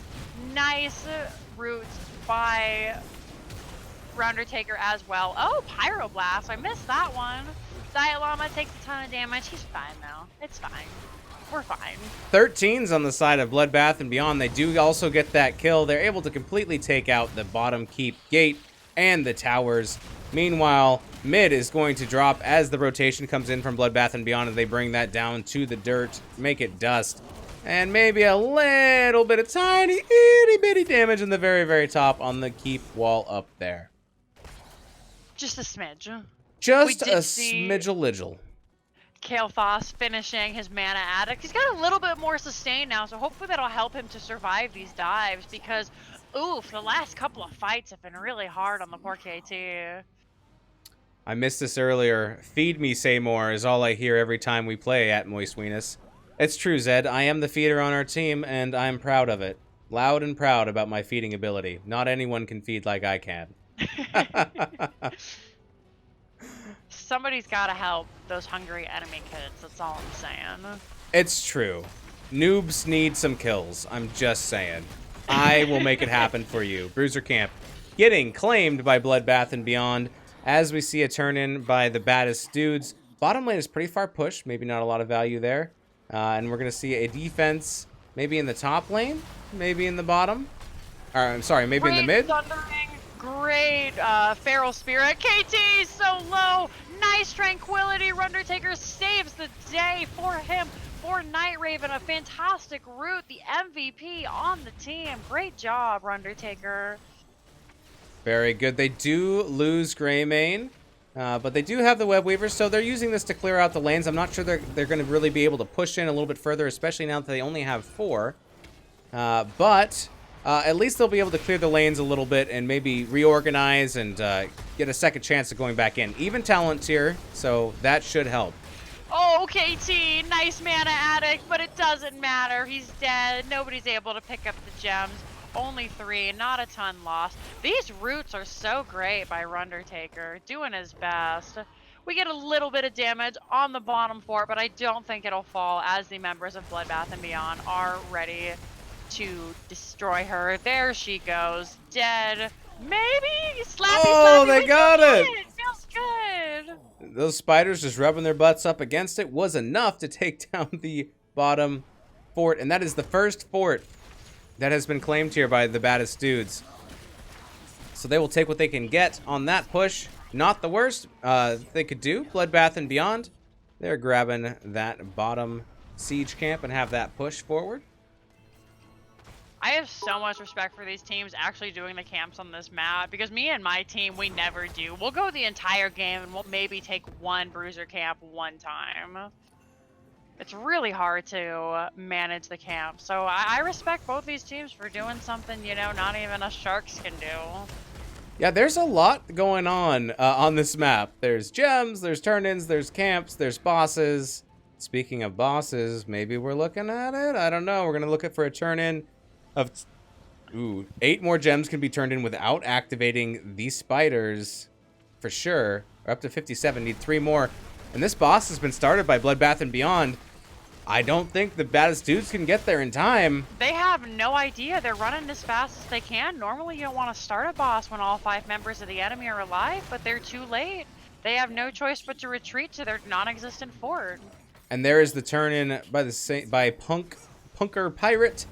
And so now they're going to have a boss and Web Weavers pushing at the same time. The only thing defensively pushing here for the baddest dudes is that camp in the middle. So this is going to be a rough defense here for the baddest dudes in the top lane.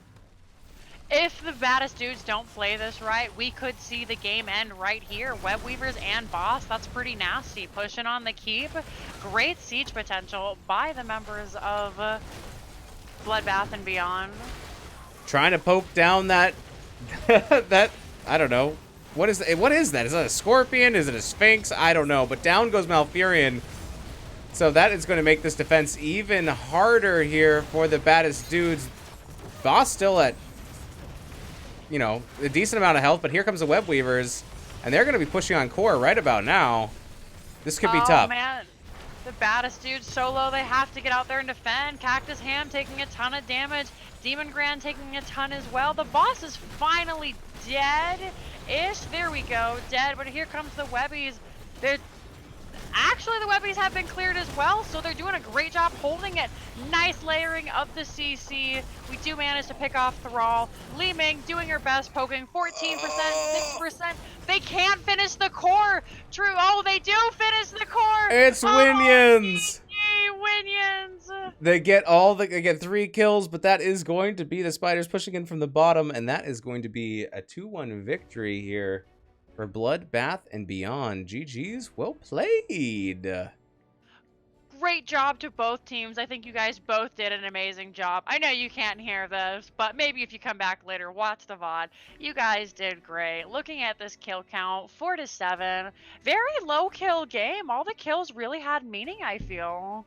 Yeah, absolutely. Especially when you have something where you're collecting a resource that is dropped when you die. It gives you a lot of incentive to try and kill the other players, but I agree. GG's to both teams. This was a very close match. It was an exciting match, and it was so much fun to watch it unfold. My goodness. Whew. Great job to Punk Pirate, carrying the team again with that minigun, timed always right. Poor Imperius never had a chance. Thank you very much for the 84 bits, Tigerfish. I appreciate it. GG BBB, says Duke Zach. But Buttspot says BBB. Butts BBB. Berserk 12 NV, GG's well played. Go Div D. Thanks for stopping by. All right, should we look into possibly getting an interview here with Bloodbath and Beyond? What do you think? I would very much love that. All right, let me update the maps here. So this is going to be a win there. All right, let's flip over to the maps. Ooh. All right, and let's see if we can get an interview here from Bloodbath and Beyond.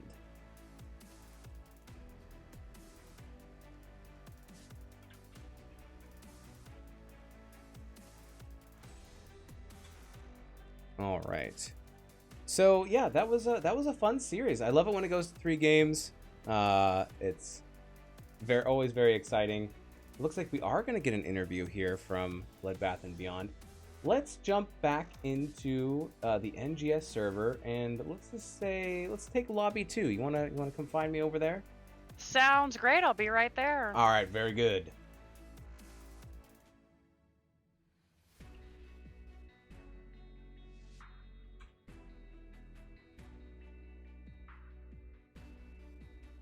Cactus Ham, welcome and congratulations.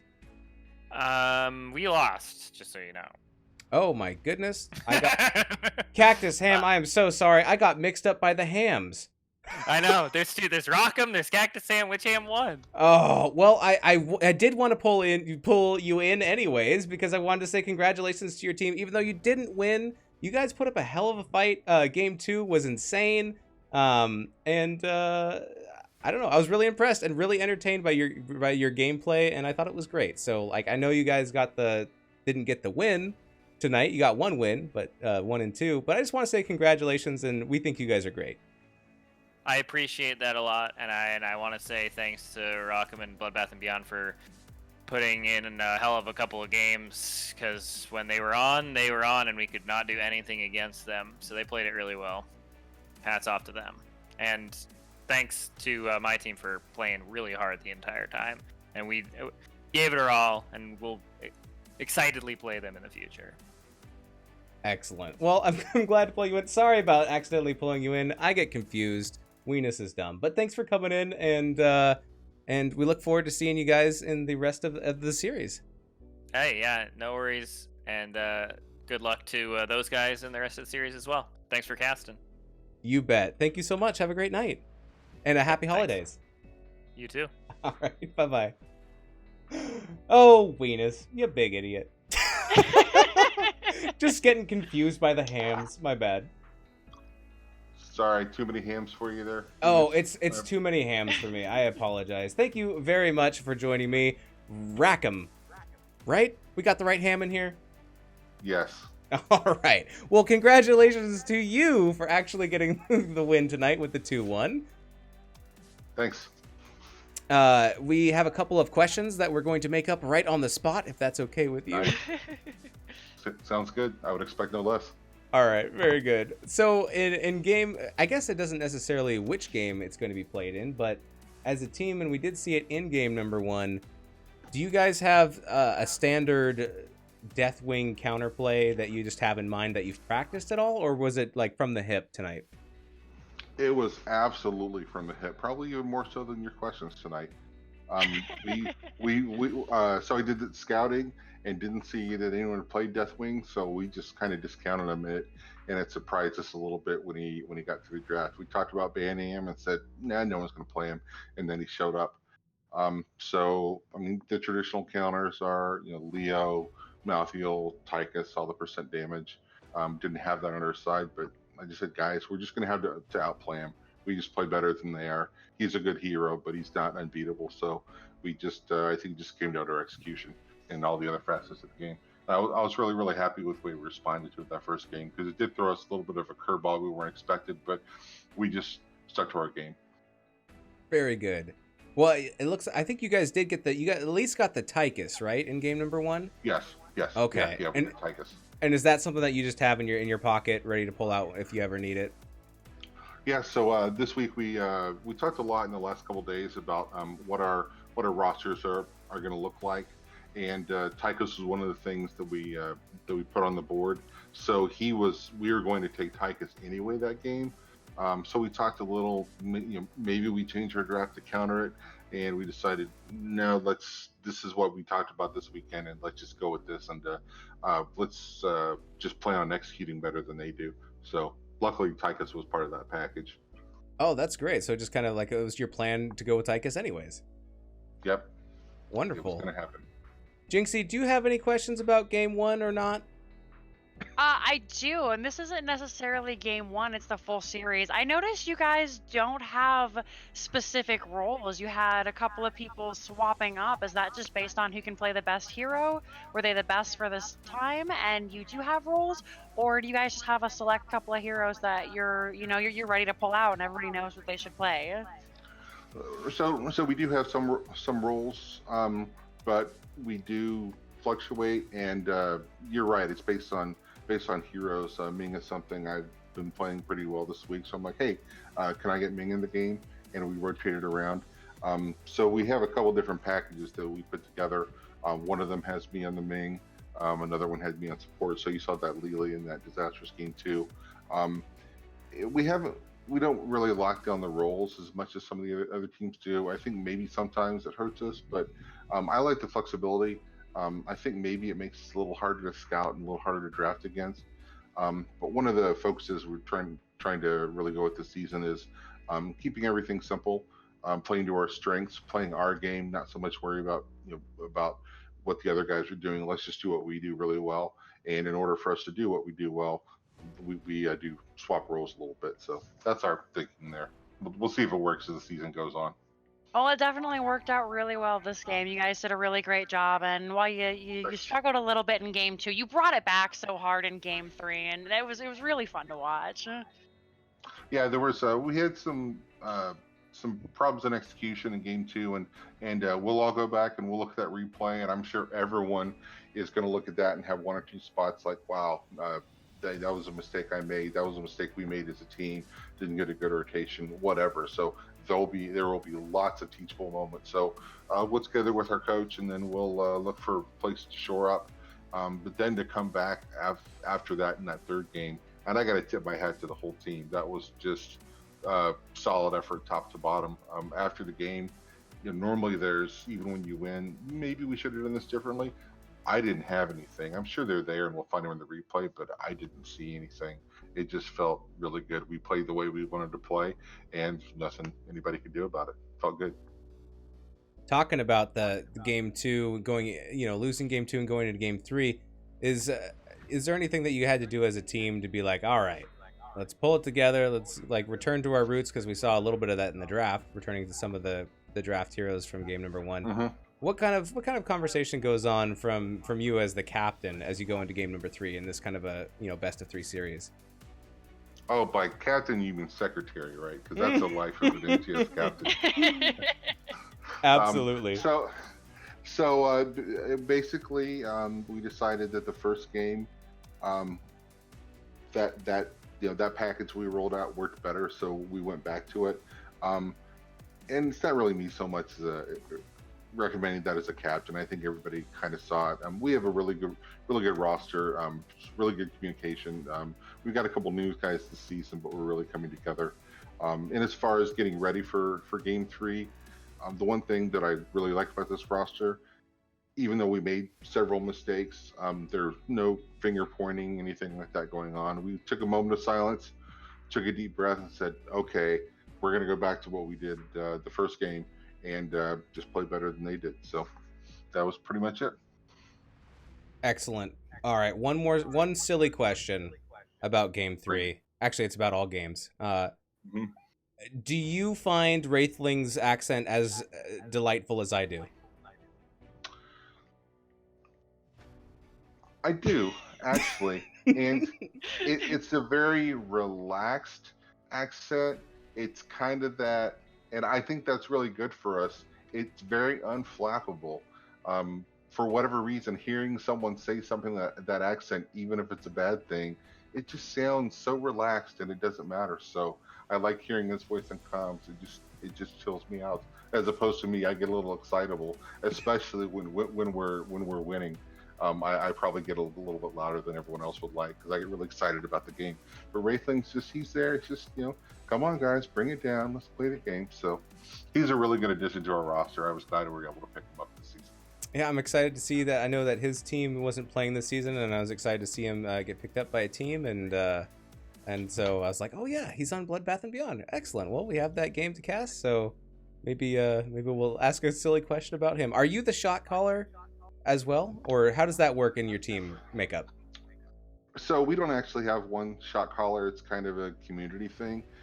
With Wraithling on main tank, he probably gets to make calls a little bit more than everyone else, but that's something we just haven't gotten to yet. I don't know if we'll ever get there, because I think everyone's happy with the way we're doing it now. Basically, everyone's providing information, and we all know kind of what we want to do.